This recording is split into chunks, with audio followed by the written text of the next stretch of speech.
Welcome to big news. నేను మీ గౌసుద్దీన్ షేక్. ఉన్నదే రాస్తా, చూసిందే చెప్తా. భారీ వర్షాలు, విపరీతమైన వరదలు, తుఫాను మీద తుఫాను. తెలంగాణ అతలాకుతలమవుతోంది. అనేక పల్లె ప్రాంతాలు సముద్రాలుగా మారిపోయాయి. వేలాది మంది నిరాశ్రులయ్యారు. ఎంతో మంది ప్రాణాలు అరచేతిలో పట్టుకొని బిక్కుమంటున్నారు. ప్రభుత్వం సహాయక చర్యలు చేపడుతోంది, కానీ చాలా చోట్ల ఇంకా సహాయక చర్యలు పూర్తి స్థాయిలో అందట్లేదని ఆరోపణలు వస్తున్నాయి. అయినా సరే చాలా చోట్ల ప్రభుత్వం సహాయక చర్యలు చేపడుతోంది. తెలంగాణ అంతటా తుఫాన్తో అతలాకుతలమైంది. మరో తుఫాను ముంచుకొస్తోందని, వర్షాలు పడుతున్నాయని వాతావరణ శాఖ చేసిన హెచ్చరికలకు అనుగుణంగా మళ్ళీ వర్షాలు దంచుకొడుతున్నాయి. తెలంగాణ అతలాకుతలమవుతోంది. ఒక్క మాటలో చెప్పాలంటే తెలంగాణలోని అనేక జిల్లాల జనజీవనం అస్తవ్యస్తమైంది, స్తంభించిపోయింది. తెలంగాణ కన్నీరు పెడుతోంది. ఎస్, తెలంగాణ పల్లె కన్నీరు పెడుతోంది. తెలంగాణ హృదయం తల్లడిల్లుతోంది. భారీ వర్షాలు, వరద ముంపుకు తెలంగాణ ఆగమైపోయింది. మరి తెలంగాణ మొత్తం నా ఫ్యామిలీ అని చెప్పుకునే బాపు ఎక్కడ? అదే కేసీఆర్. బీఆర్ఎస్ అధ్యక్షుడు, బీఆర్ఎస్ చీఫ్, మాజీ ముఖ్యమంత్రి ఆయన ఎక్కడ? కనీసం ఒక్క మాట మాట్లాడేందుకు, కనీసం వరదలపై ఆయన స్పందన కానరావడం ఎందుకు లేదు?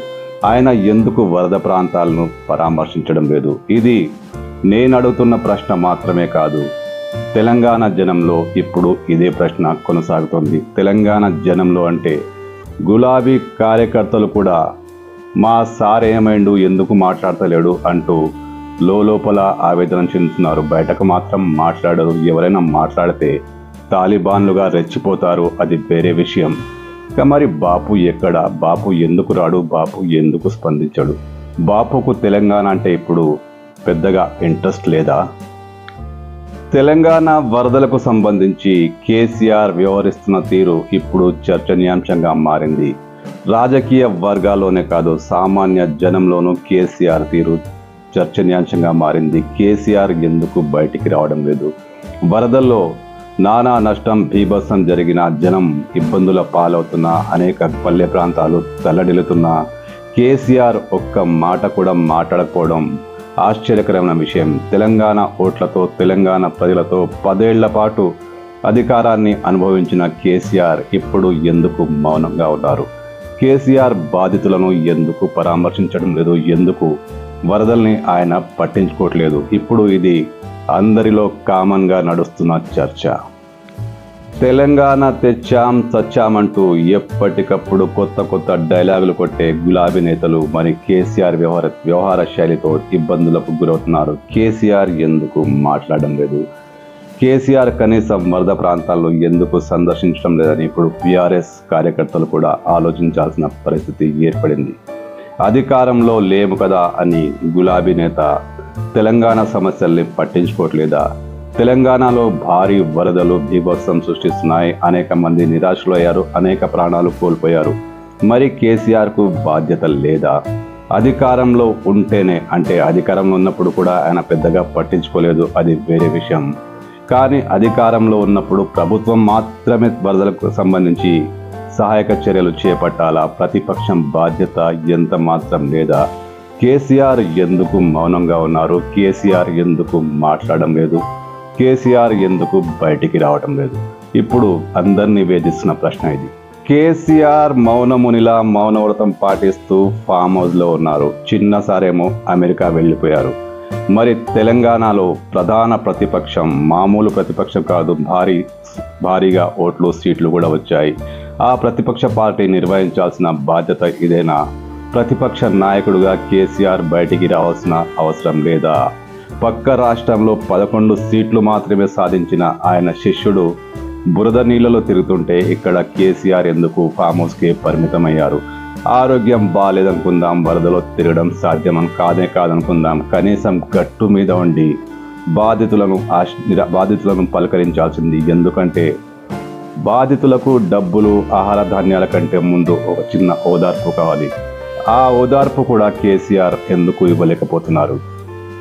కేసీఆర్ ఏమో మౌనంగా ఉంటారు, బయటికి రారు, తెలంగాణలో ఏం జరుగుతున్నా ఆయన పట్టించుకోరు. అది ఆయన వ్యవహార శైలి అలాంటిది. కానీ ఈ వరదలో, ఈ ముంపు ప్రాంతాల్లో గులాబీ శ్రేణి వరద రాజకీయం చేస్తుంది. ప్రభుత్వం పూర్తిగా వైఫల్యం చెందింది. ప్రభుత్వం ఎలాంటి సహాయక చర్యలు చేపట్టలేదు. ప్రభుత్వానికి ముందు చూపు కూడా లేదంటూ బీఆర్ఎస్లో సెకండ్ గ్రేడ్ నాయకులు ఆరోపణలు చేస్తున్నారు. ఎమ్మెల్యేలు కావచ్చు, మాజీ ఎమ్మెల్యేలు కావచ్చు, కింది స్థాయి చోటామోటా నాయకులు కావచ్చు. సరే, ప్రభుత్వం వైఫల్యం చెందిందని అనుకుందాం. కొద్దిసేపటి వరకు ప్రభుత్వానికి ముందు చూపు లేదని అనుకుందాం. కానీ సమస్య వచ్చింది.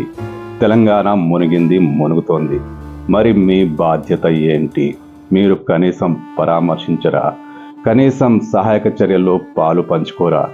పక్క రాష్ట్రంలో పవన్ కళ్యాణ్ ఒక ఉప ముఖ్యమంత్రి 6 కోట్ల సహాయం చేశాడు. మరి కేసీఆర్ ఏం చేశారు? మాజీ ముఖ్యమంత్రి 10 ఏళ్ల పాటు తెలంగాణను పాలించారు. కేసీఆర్ దగ్గర డబ్బుల కొద్దువ ఉందా? కనీసం 3-4 కోట్లను ప్రకటించారా? పోని పవన్ కళ్యాణ్ కంటే ఎక్కువ ప్రకటిస్తారని ఆశిద్దాం. అలాంటి ప్రకటన ఏమైనా కేసీఆర్ చేశారా? కేసీఆర్ వ్యవహార శైలి ఇప్పుడు అందరినీ ఆలోచనలో పడేస్తుంది. ముఖ్యంగా గులాబీలో కింది స్థాయి కార్యకర్తలు కూడా మావడేంది ఇంత ఫాల్తుగాడతారాయండు, అసలు బయటికి వస్తలేడు, ఇంతమంది మునుగుతున్నా పట్టించుకోవట్లేడని బీఆర్ఎస్ కార్యకర్తలే మాట్లాడుతున్నారు. ఈ విషయం బయటికి మాట్లాడే ధైర్యం వారికి ఉండదు. ఒకవేళ ఎవరైనా మాట్లాడితే వాళ్ళపై తాలిబాన్లుగా రెచ్చిపోతారు. సరే, అది పక్కన పెడదాం. మరి కేసీఆర్ ఎందుకు బయటికి రావడం లేదు? ఆయన అసెంబ్లీ విషయంలో కూడా ఇలాగే చేశారు. అదిగో వస్తాడు, ఇదిగో వస్తా అంటూ గులాబీ శ్రేణులు ఎన్ని ప్రకటనలు చేసినా ఆయన అసెంబ్లీకి అలా వచ్చి ఇలా వెళ్ళిపోయారు తప్ప గర్జించిన పాపాన పోలేదు, చీల్చి చెండాడిన పాపాన పోలేదు. సరే, అసెంబ్లీలో ఆయనకు ఏదో ఇగో ఉండొచ్చు, కాంగ్రెస్ ఎమ్మెల్యేలు ఇబ్బంది పెడతారన్న భయం ఉండొచ్చు. కానీ వరద ముంపుకు గురైన ప్రాంతాలను కూడా ఆయన ఎందుకు పట్టించుకోవట్లేదు? ఎందుకు ఆయన అక్కడికి వెళ్ళట్లేదు? కనీసం గట్టు మీద ఉండి నిలబడి చిన్న ఓదార్పు ఇస్తే ఎంత బాగుండేది. కానీ కేసీఆర్ ఆ పని కూడా చేయలేకపోయారు. ఈ వీడియో చూసి గులాబీ శ్రేణులకు కోపం రావచ్చు. కొంతమంది మరీ అతివాద గులాబీ శ్రేణులు తాలిబాన్లుగా తెచ్చిపోవచ్చు. కానీ వాస్తవం ఇదే. గులాబీ పార్టీలో కింది స్థాయి కార్యకర్తలు కూడా ఇదే చర్చించుకుంటున్నారు. వేరే పార్టీల విషయం పక్కన పెట్టండి, అది రాజకీయం అనుకుందాం. సామాన్య జనం కేసీఆర్ ఎందుకు రావట్లేదని ప్రశ్నిస్తున్నారు. ఒక ఇంటి పెద్దగా, తెలంగాణకు బాపుగా చెప్పుకునే కేసీఆర్ బయటికి వచ్చి ఎలాంటి సహాయం చేయకున్నా, ఎలాంటి వితరణ చేయకున్నా కనీసం ఓదార్పిస్తే, ఓదార్పు ఎంత కీలకమైందో అందరికీ తెలిసిందే. మనం అనారోగ్యానికి గురైతే ఇంటి పెద్ద వచ్చి పలకరిస్తే దాదాపు 50% కోలుకుంటాం. అలాంటి సాంత్వన కేసీఆర్ ఎందుకు కీలకపోయారు? ఎందుకు పట్టించుకోవట్లేదు? కేసీఆర్ నిజంగా ఒక విచిత్రమైన రాజకీయానికి తెరలేపారు. అసెంబ్లీకి వెళ్ళరు, సమస్యలున్న చోటికి వెళ్ళరు. మరి కేసీఆర్ ఏం చేస్తున్నారు?